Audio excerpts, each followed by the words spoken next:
Let us start. सो हमने first chapter पढ़ा था the story of village Palanpur. Yes. So अभी हम स्टार्ट करेंगे. उसमें हमने 4 फैक्टर्स ऑफ प्रोडक्शन के बारे में पढ़ा था. लैंड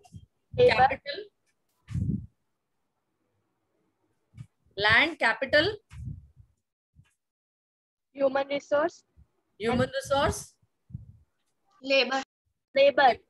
और तब हमने वहां पे पढ़ा भी था कि हम ह्यूमन रिसोर्स के बारे में डिटेल में पढ़ेंगे.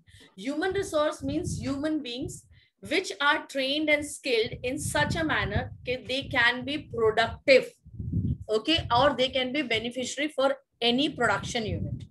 ठीक है.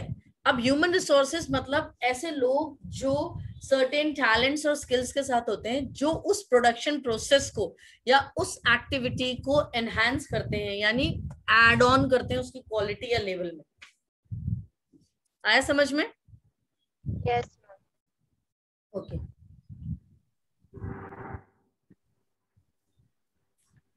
ओके. सो हम अब चालू करेंगे ह्यूमन. सो हम इस पूरे चैप्टर में पढ़ेंगे अगर कोई इंसान जिसको प्रॉपर चांस ना मिला हो, स्किल्ड ना हो, अनएजुकेटेड हो, ट्रेन ना हो, फिजिकली फिट ना हो, क्या वो हमें बेनिफिट होगा या वो हमें ड्रॉबैक होगा. पूरा हम ये पीपल एज रिसोर्सेस या ह्यूमन एज रिसोर्सेस चैप्टर पढ़ेंगे.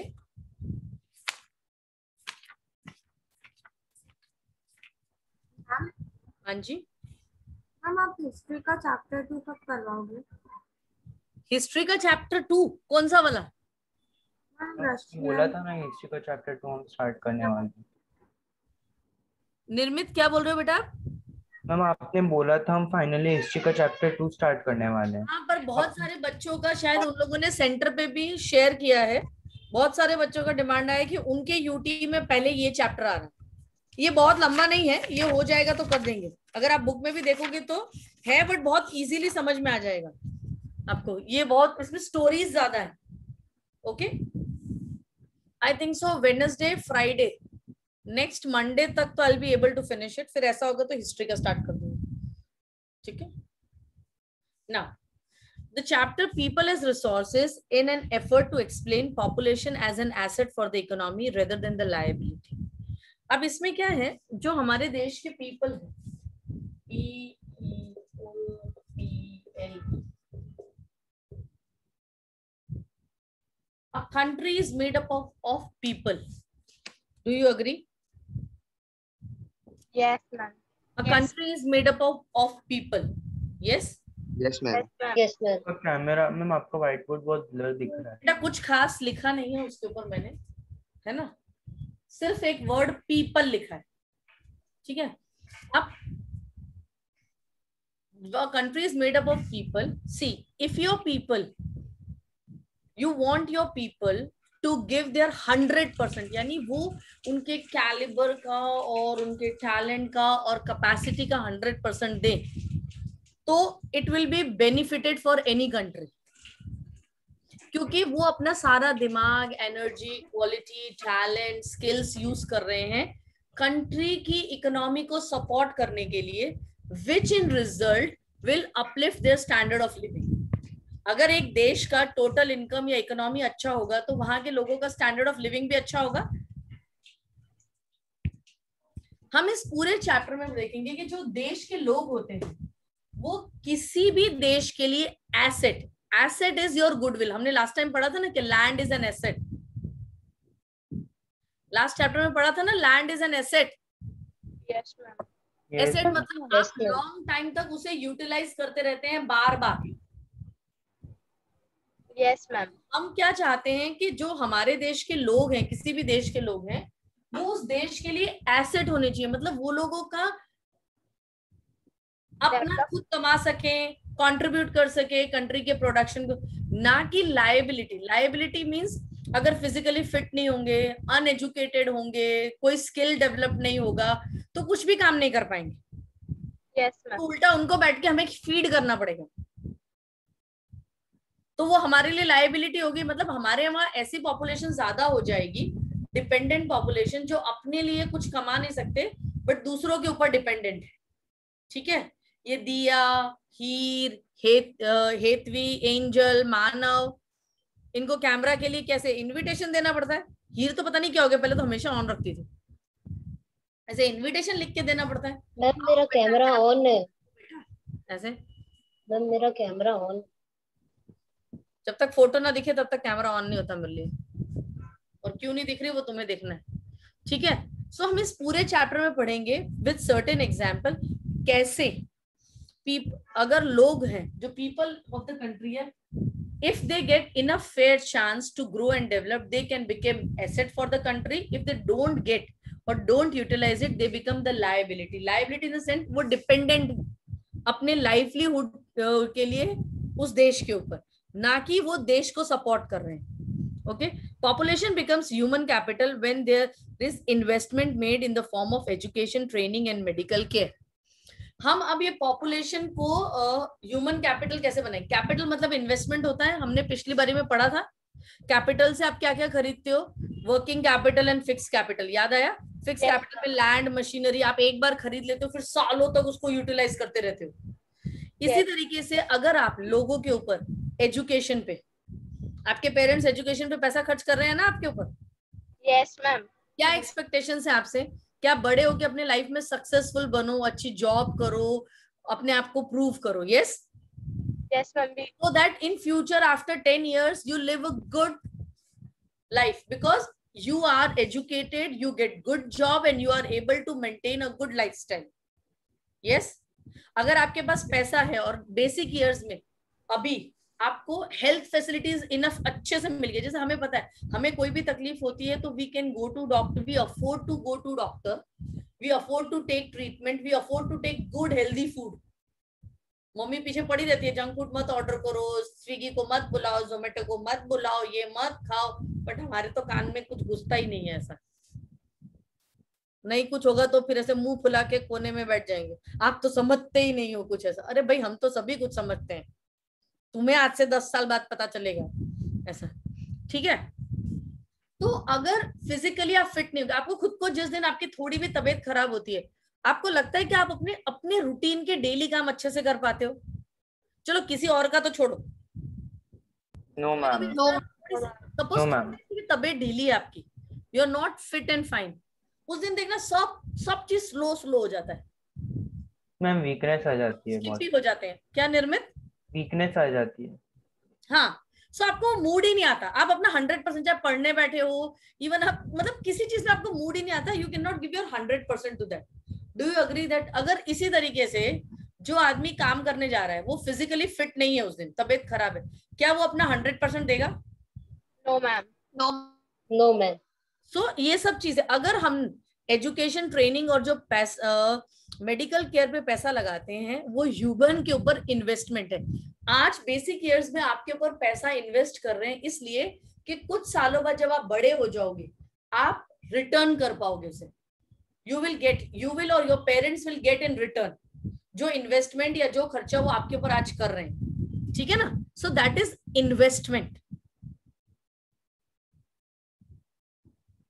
In fact, human capital is a stock of skills and productive knowledge imbibed in them. People as resources is a way of referring to a country's working people in terms of their existing productive skills and abilities. Now, people as resources is a way of referring to a country's working people, है ना, in terms of their existing productive, यानी people as, हम people को resources कब मानेंगे country में कि जो लोग उस कंट्री में at present काम कर रहे हैं, मतलब जो भी एडल्ट हैं, ठीक है, and they are contributing to the economy बढ़ाने के लिए या प्रोडक्शन बढ़ाने के लिए ये लोग अपनी स्किल, एबिलिटी और ट्रेनिंग के हिसाब से काम करते हैं और कंट्रीब्यूट करते हैं। वो जितने भी लोग कंट्रीब्यूट करते हैं हम उनको बोलते हैं people as resources. Looking at the population from this productive aspect, emphasis is ability to contribute to the creation of the gross national product. Okay, ability to contribute यानी आप जो भी काम करते हो या कमाते हो या जिस तरीके का, इसमें ये नहीं लिखा बेटा हर इंसान का स्किल, टैलेंट और कैलिबर अलग होता है काम करने का। ऐसा नहीं है कि जो लेबर काम कर रहा है उसके काम की वैल्यू नहीं। आज अगर कंस्ट्रक्शन साइट में, ठीक है, मशीनरी के बाद अगर आपका लेबर नहीं आएगा तो सारा काम तो मशीन नहीं कर सकेगी, कुछ काम तो लेबर को ही करना है। अगर वो लेबर नहीं आएगा, ठीक है, मशीन को भी लेबर को ही चलाना पड़ेगा। हाँ, तो फिर अगर वो जो टैलेंटेड लेबर नहीं, अगर वो ठीक से मशीन नहीं चला रहा है या प्रोडक्शन प्रोसेस स्लो कर रहा है, तो पूरा एक आदमी स्लो करता है तो उसके आसपास जितने लोग होते हैं वो सबका सिस्टम स्लो हो जाता है। या एक गलत करता है तो उसके रिपल इफेक्ट होते हैं दूर दूर तक। लाइक अ ट्रेन। अब एक बात बताओ, घर में एक दिन मेड ना आए तो उसका रिपल इफेक्ट मम्मी सबको देती है कि नहीं देती घर में? Yes ma'am. तो एक दिन ह्यूमन कैपिटल नहीं आया आपके घर में, उस दिन एक छोटा ग्लास भी तूने कहीं रखा होगा तो दिखेगा ये उठा नहीं सकता, अरे भाई रोज तो इधर ही पड़ा होता है। पर समझ आया? तो वो रिपल इफेक्ट होता है, क्योंकि मम्मी का काम बढ़ जाता है तो वो आगे टू टू बांटती है। आया समझ में? तो ये रिपल इफेक्ट होता है। तो ये इंडस्ट्रीज में भी होता है, मैन्युफैक्चरिंग, कहीं भी जाएंगे तो ये चीज होता है।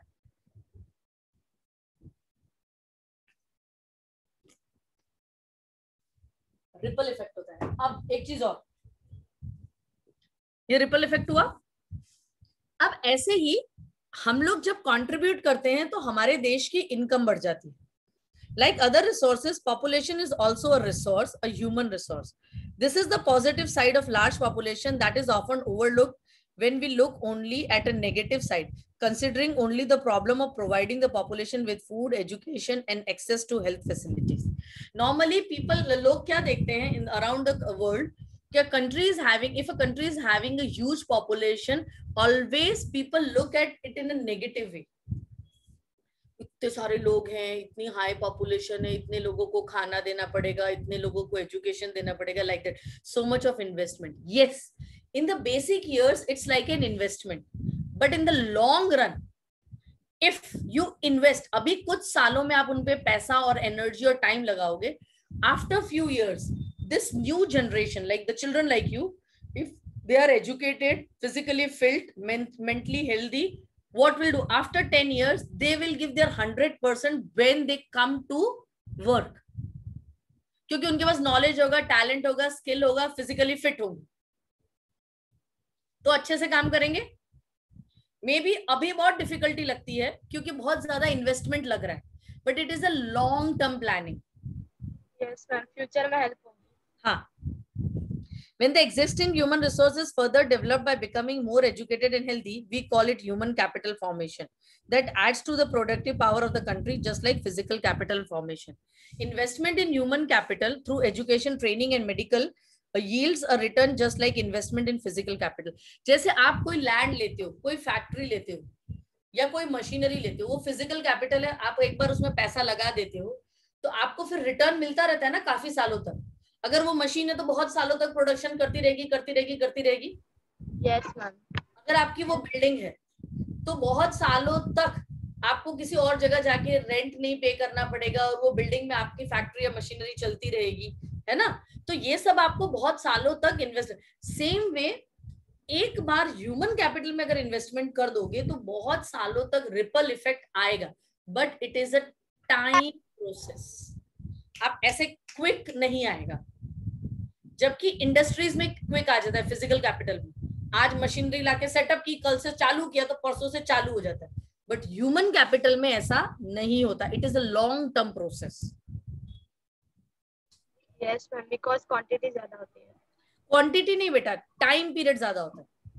आपको आज एजुकेट करूंगी, एक महीने में थोड़ी आप एजुकेट हो जाओगे. एक अच्छे एजुकेटेड इंसान बनने के लिए काफी सालों का नॉलेज चाहिए, एजुकेशन चाहिए, स्किल्स चाहिए, ट्रेनिंग चाहिए.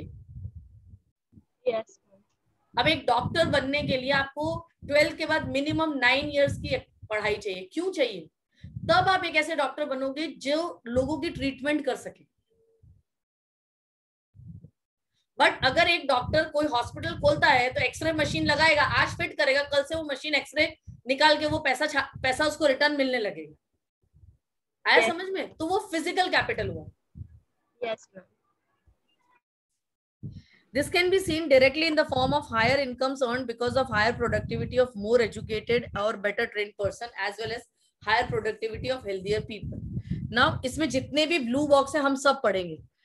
India's green revolution is a dramatic example how to Input of greater knowledge in the form of improved production technologies can rapidly increase the production of the scarce land resources.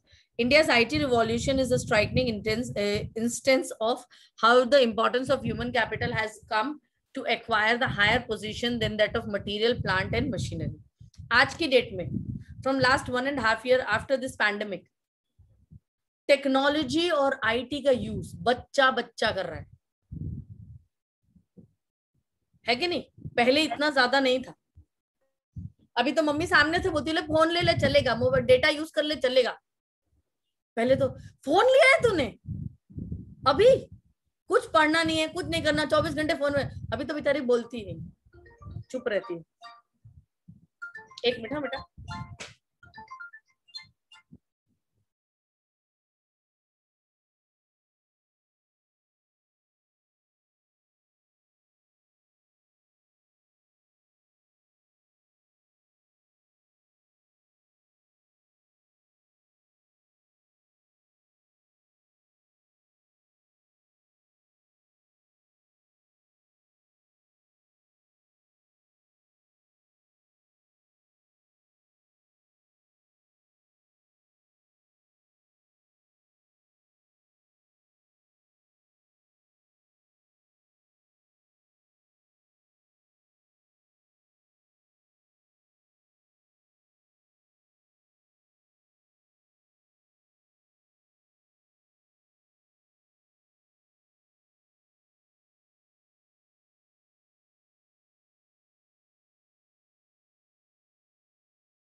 Okay, sorry.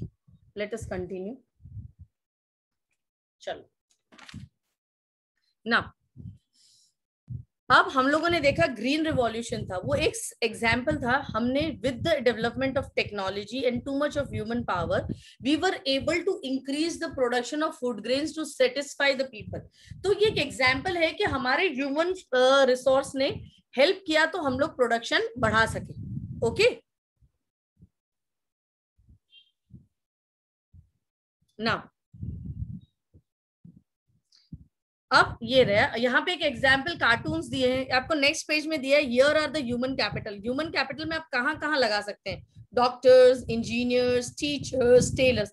अब tailor को पढ़ाई इतनी ज्यादा नहीं पर skill चाहिए कपड़े सिलने का, है ना मैम? ट्रेनिंग भी चाहिए। हाँ, स्किल एंड ट्रेनिंग चाहिए उन लोगों को। बाकी उनको बुकिश नॉलेज कम भी होगा तो चलेगा, ऐसा बुकिश नॉलेज कम भी होगा तो चलेगा ऐसा। और मैम मेजरमेंट की नॉलेज भी चाहिए। क्या बेटा? मेजरमेंट की नॉलेज भी हाँ, मतलब वो सब मैंने बताया ना, उसमें कैलकुलेशन इतना ज्यादा और स्ट्रांग नहीं चाहिए होता है। चलो ना, not only do the more educated and healthier people gain through higher income, society also gain in other indirect ways, because the advantages of a more educated or healthier population spreads to those also who themselves were not directly educated or given health care. यानी ऐसा नहीं है कि सिर्फ एकदम healthy और educated लोग ही हैं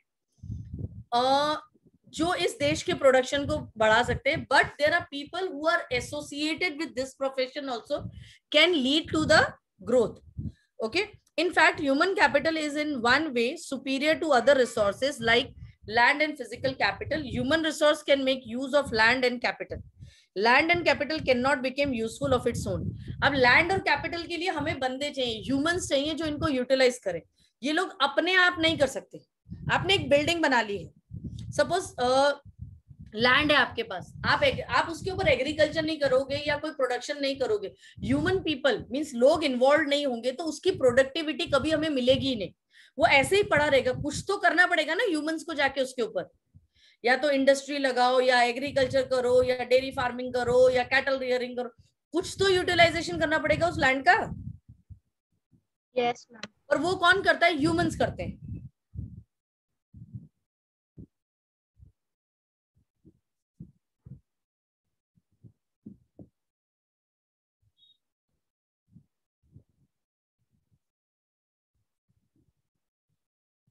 okay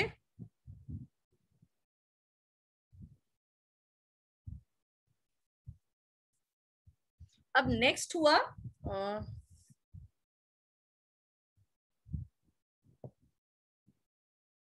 land and capital cannot become useful of its own. For many decades in India, a large population has been considered liability rather than the asset. क्यों?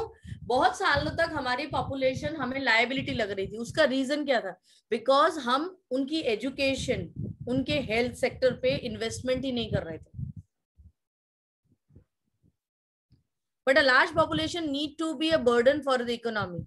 It can be turned into a productive asset by investment in human capital. For example, by spending resources on education and health for all, training of industrial and agriculture workers in the use of modern technology, useful scientific research and so on.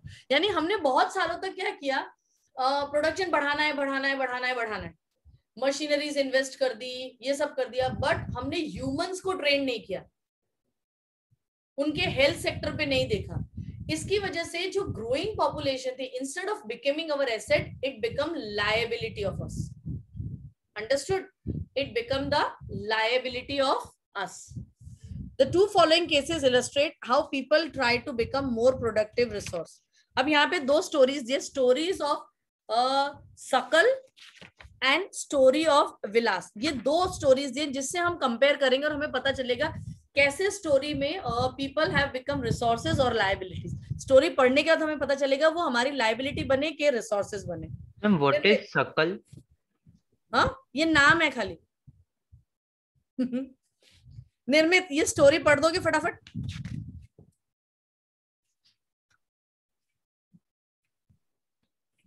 There were two friends, Vilas and Sakal, living in the same village, Simapur. Sakal was a 12-year-old boy. His mother Sheila looked after domestic chores. His father, Butta Chaudhary, worked in an agriculture field. Sakal helped his mother in domestic chores. He also looked after his younger brother Jitu and sister Situ. His uncle Sham and passed his uncle Sham had passed the Matriculation. That is matriculation your 12th exam, standard, 10th standard examination. but पहले was SLC नहीं बोलते थे, पहले matriculation बोलते थे. but was sitting idle in the house as he had no job. Butta and Sheila were eager to teach Sakal. They forced him to join the village school, which he soon joined. He started studying and completed his higher secondary examinations. His father persuaded him Persuaded. persuaded him to continue his studies. He raised a loan for Sakal to study his vocation course in computers. Sakal was meritorious and interested in studies from the beginning. With great vigor and enthusiasm, he completed his course. After some time, he got a job in private firm. He even designed a new kind of software. This software helped him increase the sale for firm. His boss acknowledged his service and rewarded him with a promotion. So here it is a story of a child whose parents involved or invested in his studies. मतलब father को loan भी लेना पड़ा तो loan लेके भी उसे पढ़ाया और परसुएड किया कि पढ़ो आगे. Understood? This is one example. और इसका रिजल्ट क्या हुआ? उसने कंप्यूटर स्किल्स भी सीखे और फिर उसे कंप्यूटर प्राइवेट फर्म में जॉब मिला and he got more opportunities, grow and develops, and he created one software which is acknowledged by the owner. Yeah, here story of Vilas. Yes. Ma'am, can I read? Vilas was 1 minute. Here को बोला है ना अभी. हाँ. Vilas was an 11-year-old boy residing in the same village as Sakal. Vilas' father Mahesh was a fisherman. His father passed away when he was only 2 years old. His mother Geeta sold fish to earn money to feed the family. She bought fish from the landowner's pond and sold it in the nearby mandi. She could earn only rupees 150 a day by selling fish. Vilas became a patient of arthritis. His mother could not afford to take him to the doctor. He could not go to school either. He was not interested in studies. He helped his mother in cooking and also looked after his younger brother Mohan. After some time, his mother fell sick and there was no one to look after her. There was no one in the family to support them. Vilas too was forced to sell fish in the same village. He, like his mother, earned only a meager income. Okay. अब दोनों stories में एक बच्चे को support मिला, opportunity मिला और parents ने एजुकेशन सेक्टर में और स्किल्स में इन्वेस्टमेंट किया, जिसका रिजल्ट हुआ लड़का बड़ा हुआ और वो कंप्यूटर की फील्ड में गया, सॉफ्टवेयर बनाया, एक अच्छा प्राइवेट कंपनी में जॉब मिला. On the contrary the other child, first thing the father passed away, so there was no source of income. So the mother has to take off and suddenly the source of income was so less that he was suffering from a major disease, arthritis, but mother could not afford to take proper medication. So day by day his body was getting weak and he couldn't go to the school. Okay. Secondly, when his mother passed away, he was left with no other option क्योंकि ना वो educated था, ना कोई skill था उसके पास, ना कोई training था which can enhance his standard of living. He was forced to live the same deteriorated conditions as his family members were living past many years. Yes. So दोनों स्टोरी से क्या समझ में आया कि अगर ह्यूमन रिसोर्स में इन्वेस्ट अभी करोगे तो लेटर ईयर में आउटपुट बहुत अच्छा होगा. Okay. Yes, ma'am.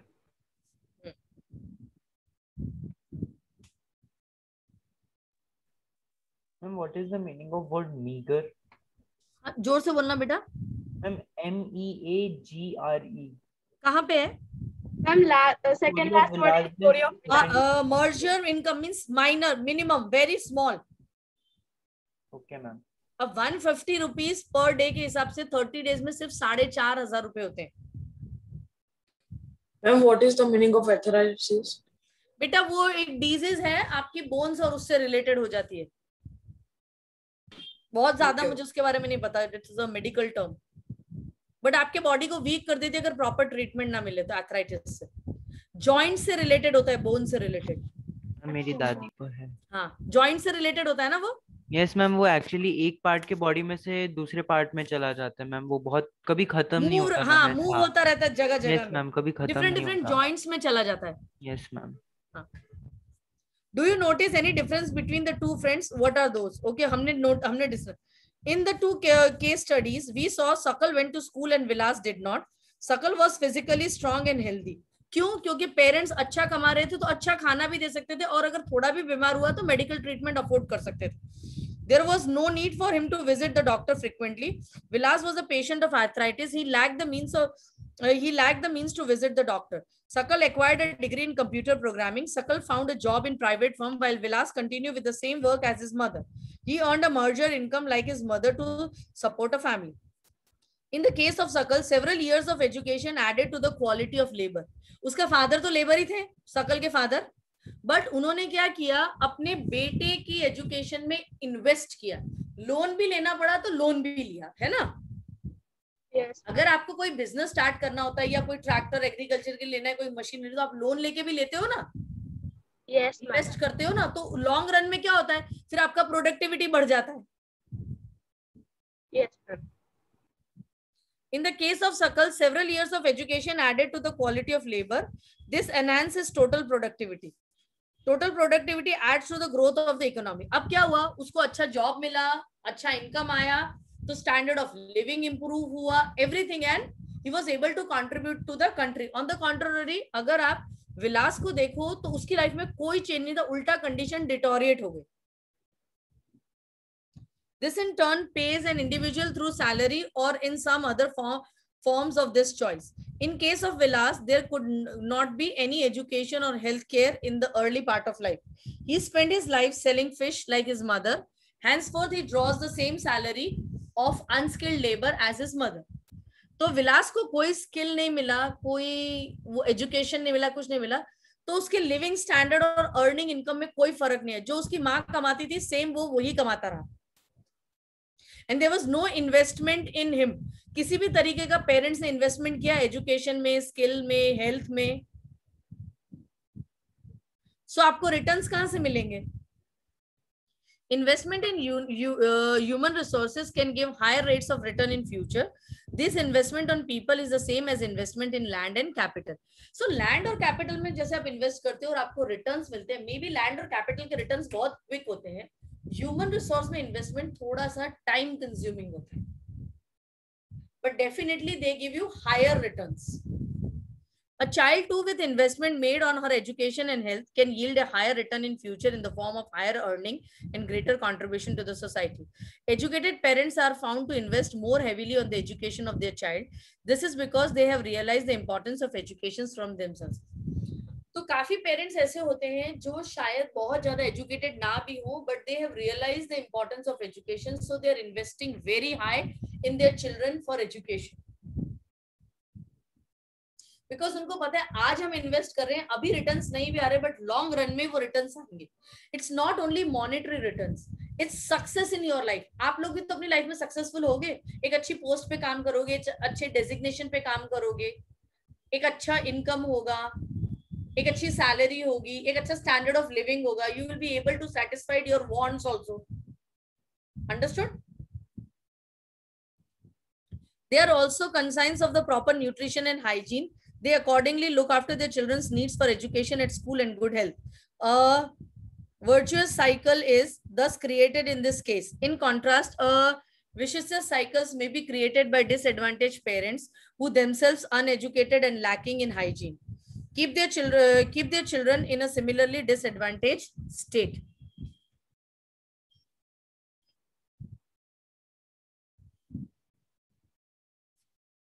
Countries like Japan has invested in human resources. They did not have any natural resource. These countries are developed and rich. They import the natural resource needed in their country. How did they become rich and developed? Japan में अपने minerals या natural resources बहुत कम है. But so they invested in people. उन्होंने क्या किया? अपने लोगों को इतना ज़्यादा educated, technologically developed and advanced बना दिया कि उनको लग रहा था natural resource तो पैसा देके हम बाहर से भी खरीद सकते हैं. उनको अब आयरन ओर चाहिए, पोटेशियम चाहिए, मैग्नीशियम चाहिए, कुछ भी चाहिए तो बाहर से भी खरीद सकते हैं ना। Yes, ma'am.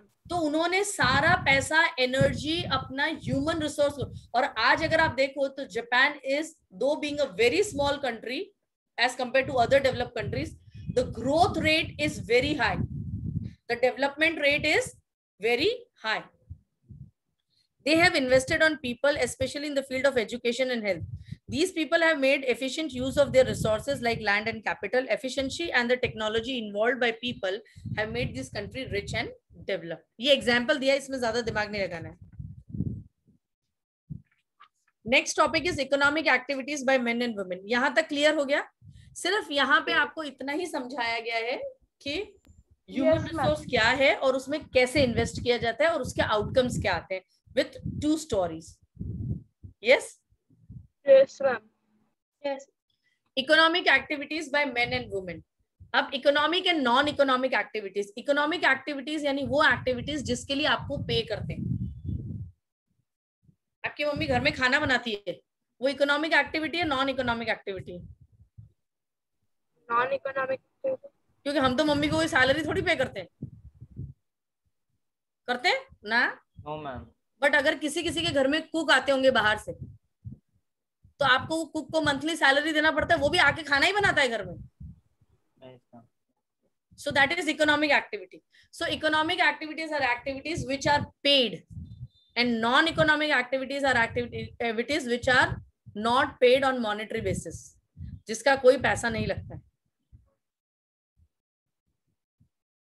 Like Vilas and Sakal, people have been engaged in various activities. We saw that Vilas sold fish and Sakal got a job in the firm. The various activities have been classified into 3 main sectors: primary, secondary, and tertiary.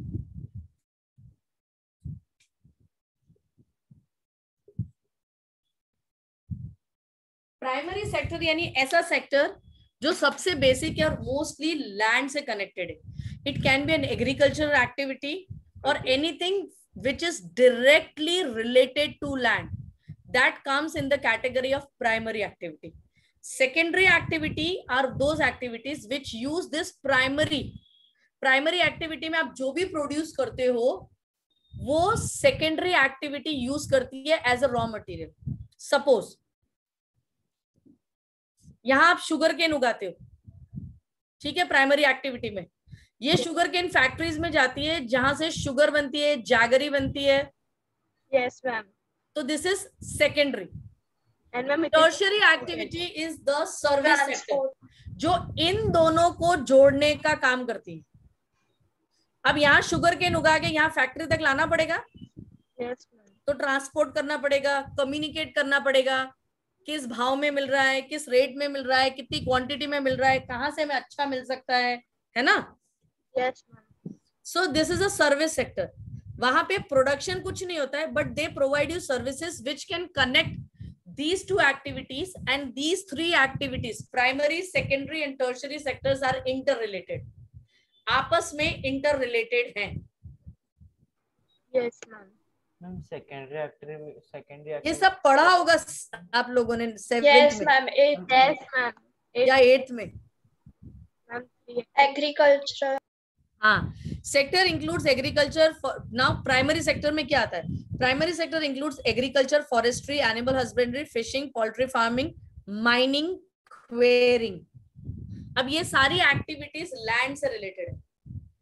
Mining आपको पता है, minerals निकालते हैं खोद खोद के नीचे से. क्वेरिंग पता है किसी को? Yes, ma'am. It is also a type of mining process. Mining process, but in that you don't dig deep inside.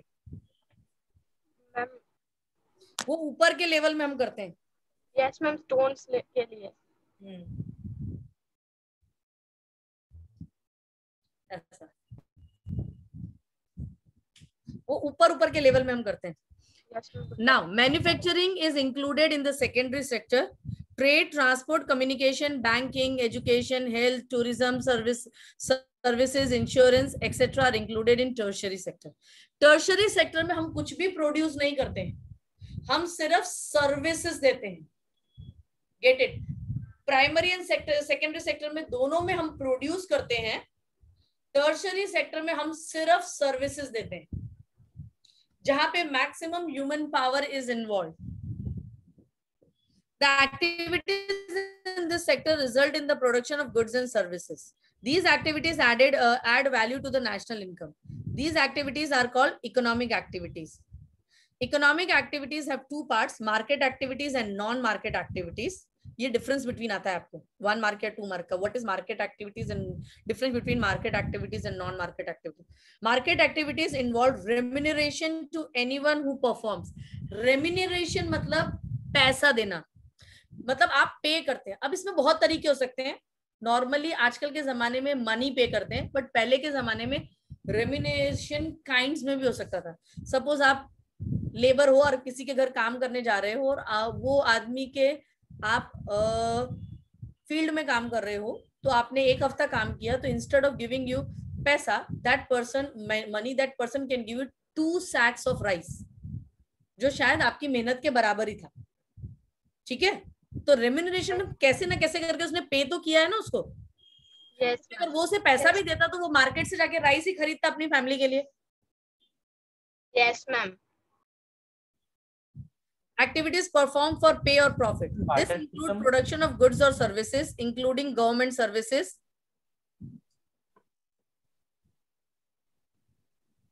This includes production of goods or services, including government services. Non-market activities are production of self-consumption, जिसके लिए आपको पैसा नहीं मिलता है.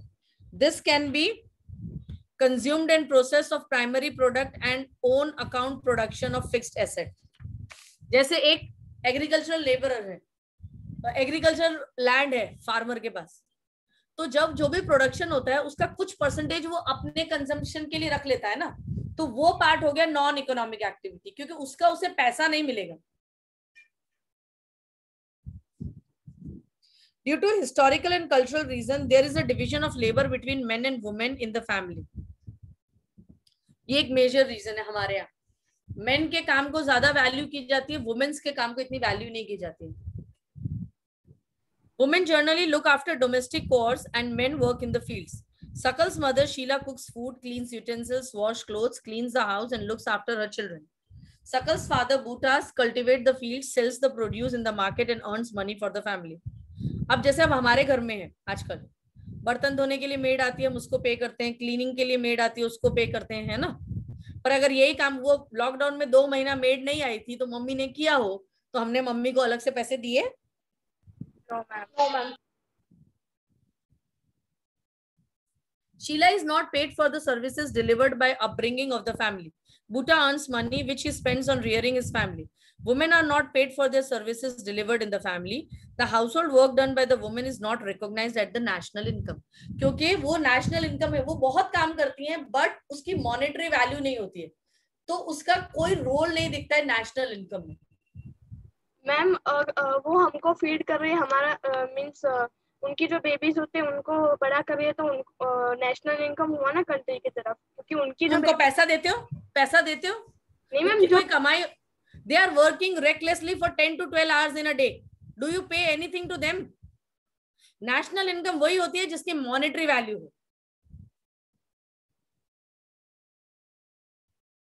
Sheila is not paid for the service. Okay, हाँ.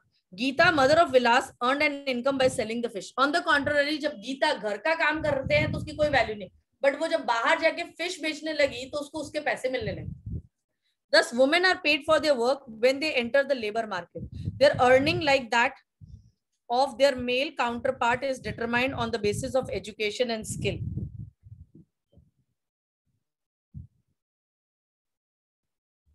Education helps involved to make better use of economic opportunities available before him. Education helps individual to make better use of economic opportunities available before him. Education and skills are the major determinants of earning of any individual in the market. A majority of women have measured education and low skill formation. पहले के जमाने में लड़कियों को ना skill सिखाते थे, ना कुछ, ना educate करते थे. But nowadays the scenario has been changed. Equal opportunity is given to girl child as in the boy child. Yeah. So they get equal opportunity for education, learning skills, and you can find now the girls are working in every sector it's ऐसा नहीं है कि सिर्फ घर का ही काम करती हैं. A majority of women have merger education.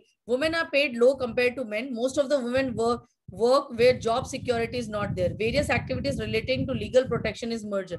और ज्यादातर लेडीज अगर आप देखोगे तो अनऑर्गेनाइज सेक्टर में काम करती हैं जहाँ पे जॉब सिक्योरिटी नहीं है. जैसे आपके घर जो आंटी आती है या दीदी आती है काम करने के लिए, उसकी कोई जॉब सिक्योरिटी है? लॉकडाउन हुआ तो वो भी नहीं आई, हम भी नहीं आए, हमने भी उसको पे नहीं किया, कुछ नहीं हुआ. सो अनऑर्गेनाइज सेक्टर में काम करते हैं वो लोग, और हमेशा उनको सब स्टैंडर्ड होता है. मेल जितना इंपॉर्टेंस, वैल्यू और मॉनेटरी वैल्यू नहीं मिलता है. Various activities relating to legal protection is merger. Employment in this sector is characterized by irregular and low income. In this sector, there is an absence of basic facilities like maternity leave, childcare, and other social security. However, women with higher education and skill formation are paid at par with the men. Among the organized sector, teaching and medicine attracts the most.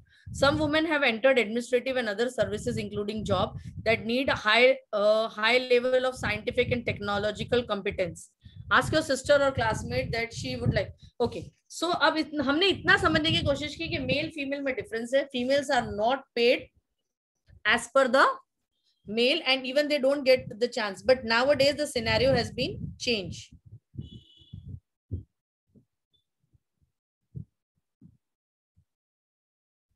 Nowadays, the scenario has been changed.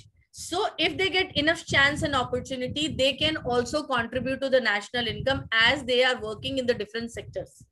आजकल आप देखोगे तो women's बाहर जा रही हैं, और parallel to the men, they are working, they are earning, and even in the family, they are contributing, yeah, with their source of income.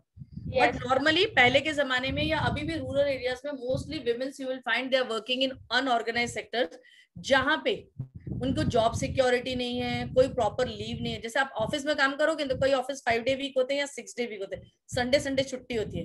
Her Sunday अगर आपके घर में आने वाली मेड छुट्टी लेके बैठ जाए तो मम्मी का टेम्परामेंट तो गया है ना. उनको कोई मेडिकल लीव नहीं होती है, ऐसे सब चीजें नहीं होती. So there is a vast difference between them. दो चीजें हमने ऑब्जर्व की, एजुकेशन एंड हेल्थ का importance, and difference between male and female viewpoint in India or in our society.